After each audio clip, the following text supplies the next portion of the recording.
Father Lewis, what are your hopes and concerns as a Jesuit who begins serving as the rector at the Gregorian University? A good question.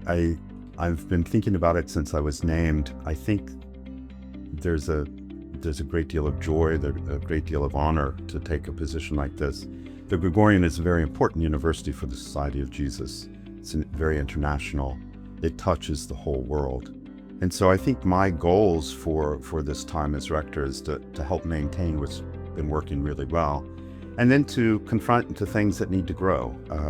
I think there's many things we can do to modernize, to improve pedagogy, to interact even better with the cultures that we encounter at the university. How do you see the Jesuit tradition with respect to the mission of the Greg? I think one of the reasons that many people come to the Gregorian University is because of that Jesuit tradition. That tradition of excellence, that tradition of finding God in all things. I think that's a very important part of our spirituality, and we transmit it very well to our students. And then our pedagogy. I think there's a real sense of taking the student where they are and being able to bring them to where we want them to be.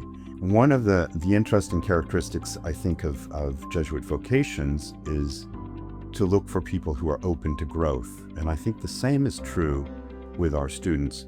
If someone comes to the Gregorian hoping to grow in their knowledge and in who they are and their relationship with God, then that's the kind of student that we want. And when you have students like that, then it's very easy to move forward. Are Jesuit sources important for Jesuit education today? And if so, why? So I think this question about Jesuit sources is one of my favorite, because I come out of my background is studying Jesuit sources, especially in education, the Ratio Studiorum.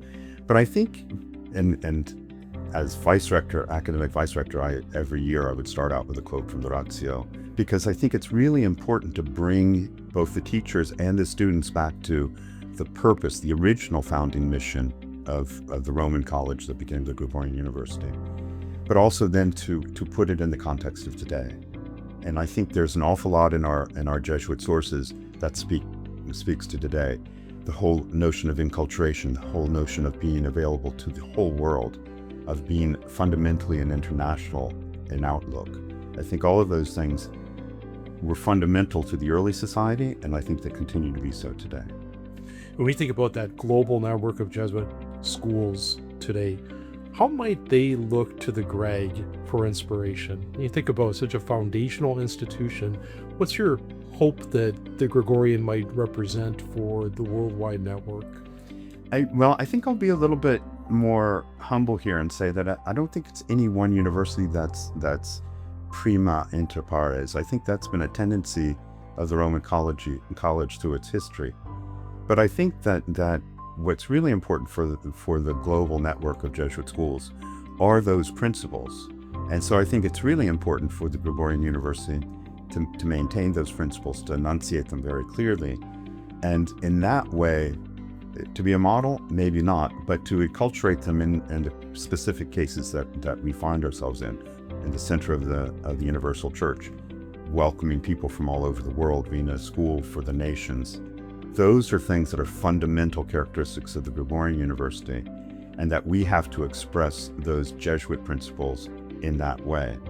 We're always going to be different from a Boston College, from a Comillas, but we're going to have the same values, the same strategic and tactical ways of accomplishing the mission. To sort of say that the Roman College of the Gregorian is, because I've heard a lot of Jesuits in Europe will say, well, the Gregorian is the model for all of the schools, and I'm sitting back thinking, it can't be. And quite frankly, if it were closer to perfection, it could be, but it's not. And so, Boston College does many wonderful things because it's here and because it has the resources it has. The Gregorian has its resources and its talents but I think what's really challenging for our global network is to understand that we're in this together. What are our values that we share, and how do we transmit them in the best way possible? And that's what these meetings are really great for, that networking to find out. I've often said, as a Jesuit, you go anywhere in the world and we have so many common characteristics. We've all done the exercises. We were formed in so much in the same way. that even if we speak different languages, we have different cultural backgrounds, there's a commonality that's really incredible.